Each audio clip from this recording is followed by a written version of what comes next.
بسم اللہ الرحمن الرحیم۔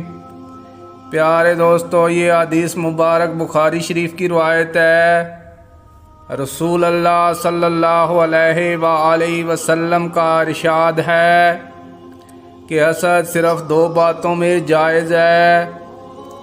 ایک تو اس شخص کے بارے میں جسے اللہ نے دولت دی ہو اور وہ اس دولت کو راہ حق میں خرچ کرنے پر بھی قدرت رکھتا ہو، اور ایک اس شخص کے بارے میں جسے اللہ نے حکمت کی دولت سے نوازا ہو اور وہ اس کے ذریعے سے فیصلہ کرتا ہو اور لوگوں کو اس حکمت کی تعلیم دیتا ہو۔